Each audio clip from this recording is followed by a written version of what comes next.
This is not going to be your typical lecture on psychological defenses and personality disorders, but I am going to show you how they're connected and what they really mean.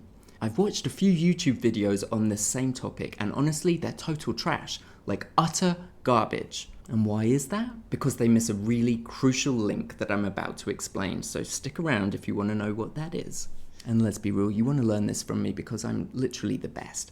I know this stuff inside out. Nobody knows more about this than me, ever, including Freud.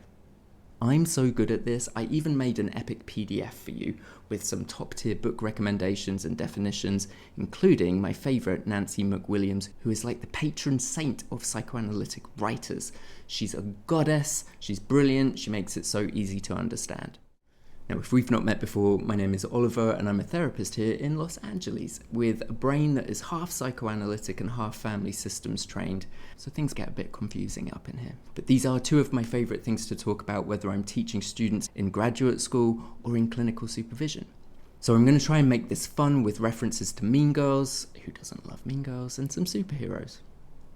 So what are defense mechanisms? They're unconscious strategies we use to shield ourselves from anxiety, internal conflicts, or overwhelming feelings. Think of them as a buffer between our ego or our conscious thinking and the things that we would rather not feel. For an example, let's say my therapist tells me last minute he's going on vacation next week, and that might make me super angry, but instead of expressing it, I unconsciously push that anger down with defense mechanisms. Maybe that's because I don't like feeling angry. Maybe it's because anger wasn't allowed in my household. Who knows? When defenses kick in, not all of them completely hide our feelings from our awareness, but they do keep them from coming out directly. Most often, there's some observable patterns that indicate what defenses are being used. And the job of my therapist here is to pick up on those clues and which defenses I use so that I can become more aware of them so I don't have to rely on them so much. If I was really upset at my therapist, I might totally forget that we don't have a session the following week and show up anyway. That would be denial.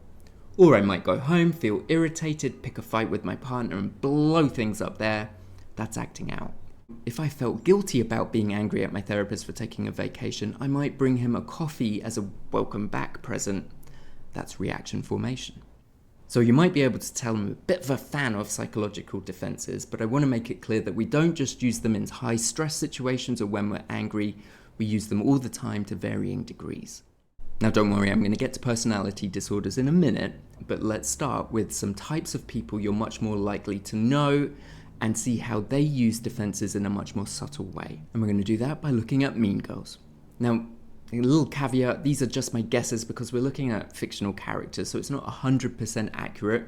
And if you disagree or you have other ideas of what defenses they use, let me know in the comments. I would love to hear from you.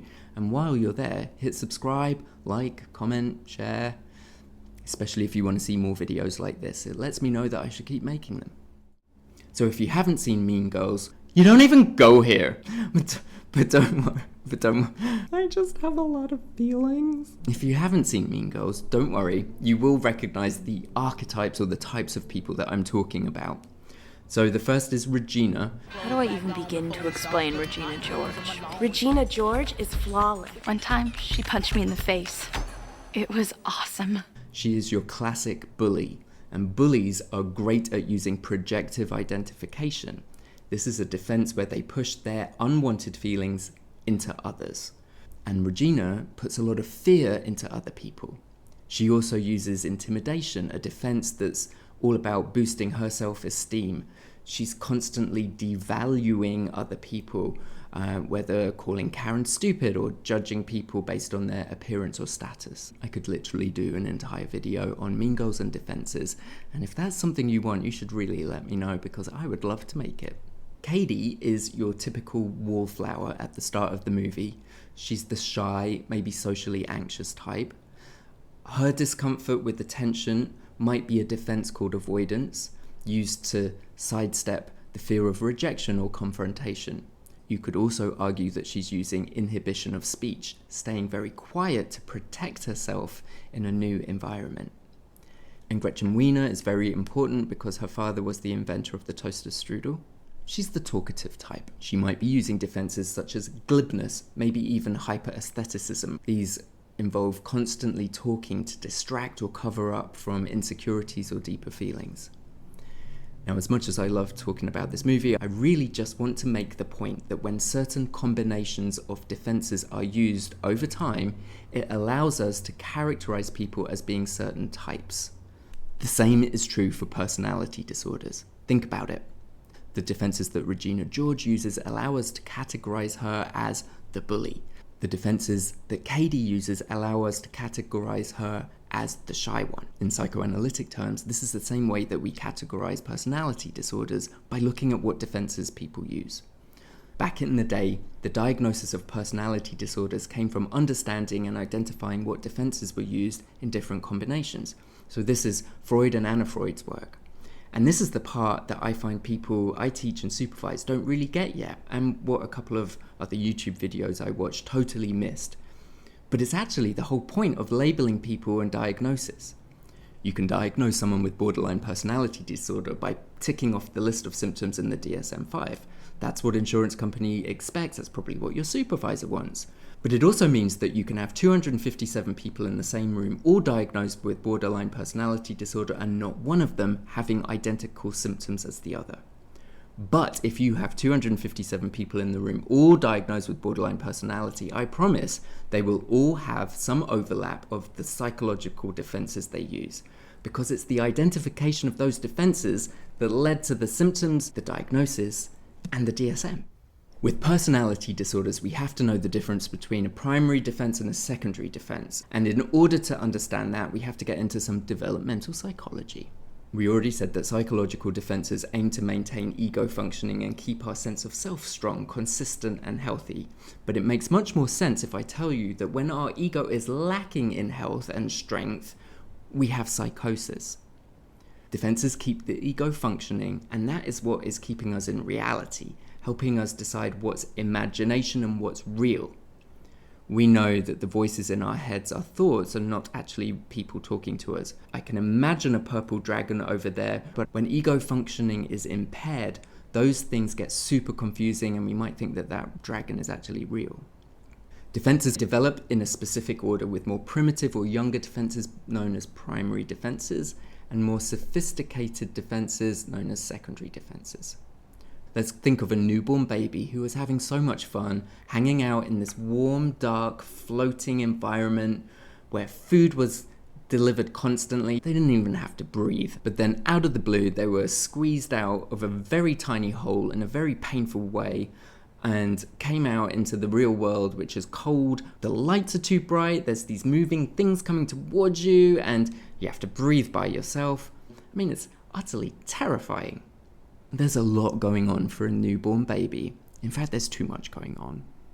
So we develop defenses that kick in right from the start, probably, that are very primitive and help us stay sane to deal with this overwhelm of being born. Because we don't use our words when we're born, they also help us communicate emotions. As we get older, we can handle things a little bit better and we develop more mature defenses like humor and intellectualization. But at the start, they're very basic ones that get rid of emotions or communicate emotions. I'm going to put these all on that PDF for you, and I'll put a link in the comments below. So if you're interested in finding out more, hopefully it'll be a good read for you. It's going to have all of the defenses that I mentioned in this video, plus a few more. So here are some examples. Extreme withdrawal. When a baby is overstimulated, they'll fall asleep, right? Totally retreating from reality. As adults, we can also use this defense, but it looks a little bit different. You might make the argument that substance use, like weed, can create a cocoon-like effect in our feelings, and it's almost like going back to the womb. Splitting is another primary or young defense. This is a defense in childhood where we divide the world into good or bad, because our young brains really can't grapple with the fact that caregivers can sometimes be really helpful and sometimes really frustrating. So it's much easier and simple to make someone good and someone bad. Omnipotent control. Infants live in this world of primary narcissism. It's all about them. So when a baby is cold, he perceives that he has magically summoned mum to pull a blanket over him. Over time, in a secure, safe household where their maturational needs are met, the baby eventually realizes that they're not all powerful and it's not all about them and other people exist. An adult relying on that defense looks a little bit different, but they are looking to get one over on others. They're exerting their will to get something or someone to do something for them. More on that later. Idealization. So as babies, we move from thinking that we're all powerful to placing that power onto our caregivers, assuming that they're taking care of our basic needs. As adults, we still idealize someone, making them above us because that makes us feel safe. Nancy McWilliams, who wrote some of my favorite books, is totally idealized in my head because it feels really good to know that she knows everything and can explain it to me simply. Projection is another primary defense. If a baby feels uncomfortable, whether they're hungry or sitting in a wet diaper, they don't understand that these feelings are internal or about them. Instead, they scream and wail and are kind of furious with you because they assume that you are responsible for making those feelings on them. So in their world, someone else is responsible for their distress, allowing them to externalize those difficult emotions and place them on you. Projective identification is when someone unconsciously pushes their feelings, their unwanted feelings, into another person, and that person thinks that they're theirs. So think about Mean Girls. If Regina George feels insecure, she manages to project that into Katie with that famous line, "So you agree, you think you're pretty."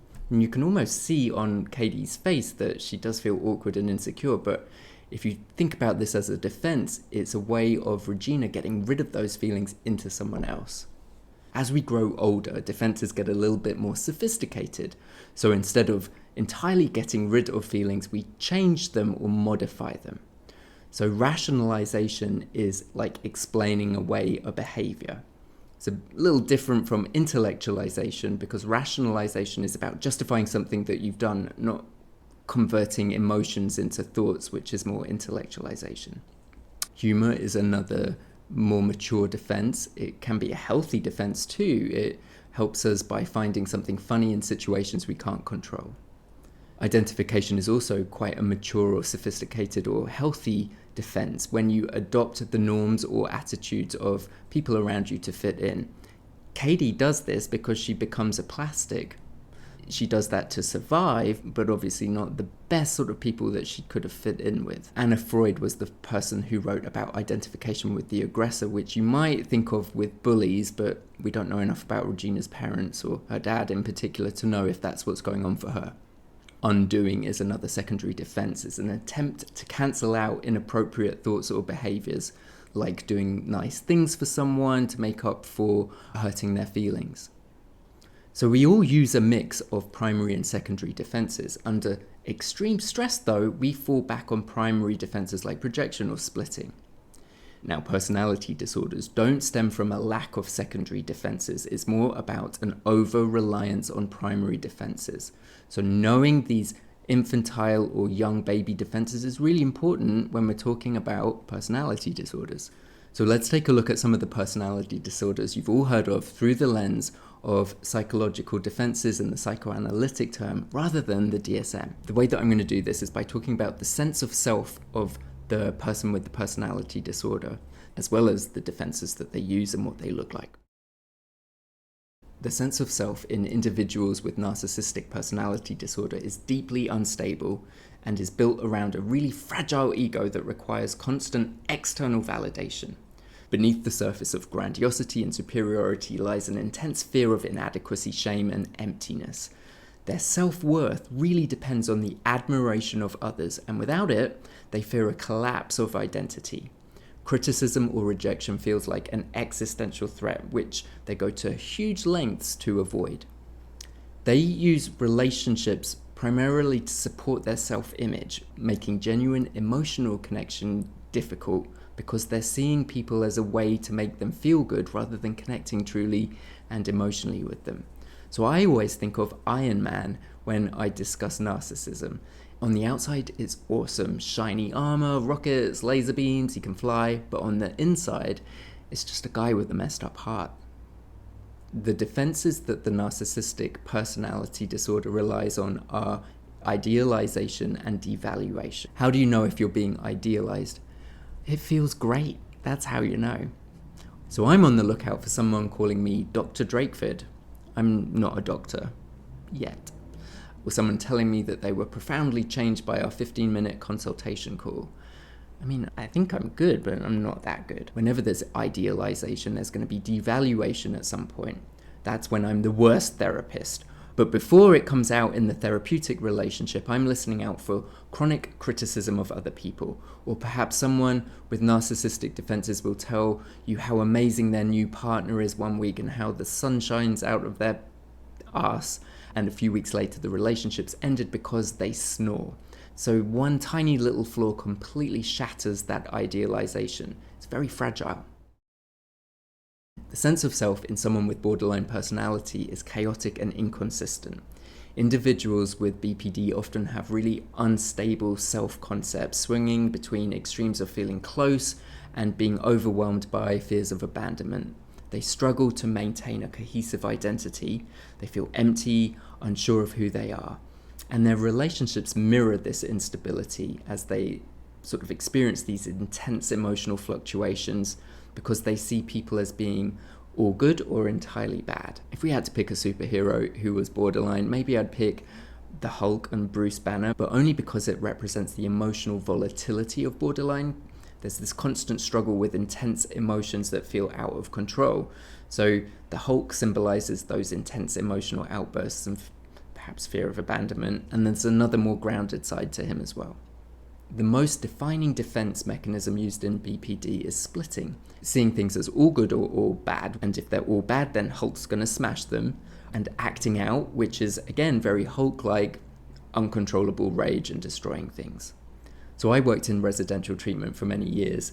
If we had clients with borderline traits, I have to confess to you that 50% of the time I didn't have any problem with it because I was the best therapist. I was the best clinical director, I ran the best groups, I said the smartest things, and that's all because I was good daddy at the time and I was getting all of the good split. And in the same conversation, whoever was telling me how awesome I am would also trash talk another therapist or one of my clinical team members, and they'd tell me how awful they were and how they shouldn't have ever become a therapist. So my team was being split. I was the good one and someone else was all bad. And of course, the other 50% of the time, another therapist would basically be Brené Brown, and I was the worst therapist who should never have become a therapist. If I'm being bad daddy or I'm the bad therapist and I don't hear about someone else being all good, it's probably devaluation as a defense, not splitting. If you're on the receiving end of being devalued by someone, you'll feel like you got slimed. It's this gross, nasty feeling that lingers sometimes for days. The other big defense that borderline personalities use is acting out. So that kid in the supermarket who's having a meltdown because mum won't buy him the Cocoa Puffs is angry at mum, but he's acting out on those feelings because he's a kid and he really can't articulate his feelings into words. We don't expect a 4-year-old to say, "Mother, I feel deeply resentful that you won't buy me the cereal of my choice, although I do respect that it is your money and I live rent-free and get all my meals paid for." That doesn't happen. When adults show their feelings through behaviors, they're acting out like kids do. Primitive primary defense. For some reason, the section that I recorded about antisocial personality disorder didn't quite happen, so you're going to have to handle a slightly tacky overdub here. The antisocial personality is really quite rare, but if you work psychodynamically, you probably won't miss it. The sense of self of someone with this personality structure is really unstable and very hard to maintain in the usual ways, like through meaningful relationships or receiving affirmation or praise from other people. Instead, they have to use defenses in order to feel good about themselves. And these defenses make them feel more powerful or restore a sense of self-worth. So the superhero that I'm using here is the Joker, obviously, because, he has no regard for societal norms or the rights of others. He uses violence. He lacks empathy. He shows no remorse. The primary defense that people with antisocial personality disorder use is omnipotent control. And as a therapist, this can often feel like there's a game being played in the room with you, like they're trying to outwit you, show you up, make you feel stupid. When I was a trainee, one of my clients had this personality structure, and because it was a training site, there were actually cameras in the room, which we'd only use to review sessions, and obviously they gave consent for this. The person that I'm thinking about would occasionally look directly into the camera and talk to the clinical director. they had this idea that the clinical director was watching every session and had a particular interest in this client. But the reality was they weren't ever streaming anywhere. They were just recorded for us to watch in supervision. But I think in his mind, he was so powerful and so important that the clinical director was actually watching him. People with antisocial personality disorder haven't really learned about feelings like most of us do. So emotional speech will feel odd to you. It's like it's performative or lacks depth. Because feelings aren't dealt with in quite the same way, it means that it'll often act out on feelings, like go break something when angry. And acting out is pretty much the defining defense of someone with this character organization. They also use a lot of projective identification. So just like a newborn baby, the only way that they can get people to understand what feelings they are having is to evoke that feeling into other people. So that means as a therapist, you're going to have a lot of countertransference. I had nightmares every single night after seeing this client. The nightmares were not about my client. They were even weirder. Dead bodies floating down the River Thames, snakes and scorpions in my bed, angry meth addicts breaking down my front door. These were all unconscious feelings that were not processed by my client, that were put into my unconscious to deal with. They'll also be in complete denial, which is another main defense that they use over anything that would provoke an emotional reaction in you and me. This allows them not to feel guilt, shame, or remorse from, hitting, stealing, murdering other people. So a little bit on schizoid personality, only because I'm not very experienced with it. The idea that I get is that they have a sense of self that's very detached and isolated from the external world. They really prefer solitude. They're kind of disconnected from social relationships and their own emotions. Their inner world, though, often feels safer and more meaningful than external interactions, and they retreat into fantasy, which is the big defense that they use to cope with discomfort or interpersonal relationships. The superhero I would choose is the Silver Surfer, who I really don't know a lot about, so I might be getting this horribly wrong, but as I know it, this is a being who travels through the universe alone. They seem emotionally distant, disconnected from humanity in the world. Correct me if I'm wrong on that. The main defense used is withdrawal into fantasy, and it's a defense against anxiety that's provoked by feelings and, in particular, interpersonal relationships. This fantasy is sometimes called the schizoid fantasy and serves as a way to cope with social discomfort. But you'll probably notice intellectualization first if you're in a session or working with someone who's schizoid. They're going to use reason and logic to avoid dealing with uncomfortable emotions or social anxieties, and will be analyzing things from a really sort of detached intellectual perspective. People with histrionic personality disorder deep down feel small, childlike, defective, afraid, and they live in a world where everyone else has it together and are much more powerful than them. All of their behaviors and defenses are aligned with trying to feel safe and accepted. So the stereotypical idea of a histrionic person is somebody who uses sexualization and sexuality to seduce people. And that's not untrue, but it is important to realize that this comes from a place of feeling weak or small and needing to sort of capture or seduce someone that is seen as powerful or threatening. In the same way, there's often this tendency towards vanity or a focus on appearance that one might think is about feeling good like a narcissist, but actually, again, it's more about trying to ward off fears of being exploited or used because they feel so weak and small and vulnerable on the inside. The same goes for attention-seeking behaviors that histrionic people are sort of renowned for. It's less about feeling good and attention and more about acceptance, perhaps even trying to feel more powerful too. So if I had to pick a superhero, maybe it's Harley Quinn from Batman. They're sort of exaggerated and flamboyant. She needs to draw attention to herself, and these kind of mirror the traits of, I think she also uses seduction and emotional dramatics, extreme behaviors to maintain control and affection. So repression and sexualization are the key defenses in histrionic personalities. So they'll repress emotions or desires that they find unacceptable. They might repress feelings of anger or sexual urges, and in doing so, they keep these emotions out of their awareness to avoid inner conflict or judgment. But this can lead to behaviors that seem really contradictory or inconsistent with their internal emotions, especially when they're using sexualization. So they're seducing someone that they're unconsciously afraid of, but they might be really shocked or surprised if you point that out, because they're also repressing those feelings. Those two defenses working together make it really quite confusing for the histrionic person to understand what's going on for them. They're also very likely to use regression when feeling threatened or insecure. It means that they're going to revert to more childlike behaviors or emotional states of mind. So they might become more helpless or overly dependent or overly dramatic, which are childlike behaviors that are supposed to evoke sympathy or protection from people around them. And again, that ties into these deep inner feelings about who they are. Before I talk about OCPD, here's a nugget of wisdom for you.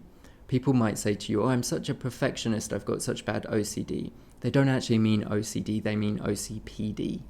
OCD is rituals, hand washing, certain behaviors, whereas OCPD is more about perfectionism. And the way that you remember it is OCPD, the personality disorder, has a P in it. P stands for perfection. So the sense of self in individuals with OCPD revolves around strict control and moral standards. These are individuals who equate their worth with their ability to keep their impulses such as aggression, lust, neediness under tight control. The thing that I always see is that they have extremely tough critical superegos. These are critical parts of them that have outrageously high expectations of them, and they are driven to keep those voices happy, or at least to avoid the contempt these voices will give them if they mess something up. They struggle with making choices because they seek that perfect decision that will free them from guilt or shame or the harshness of those internal attacks. That's a whole bunch of internal tension that can lead to procrastination or paralysis, where their desire to maintain control ultimately hinders their ability to do anything. If I had to pick a superhero, it might be Batman. He's got this obsessive need for control and order and justice that might reflect the OCPD individual's desire for perfection and structure. He's meticulous in his planning. He's got this strict adherence to his moral code. Kind of mirrors OCPD a little bit.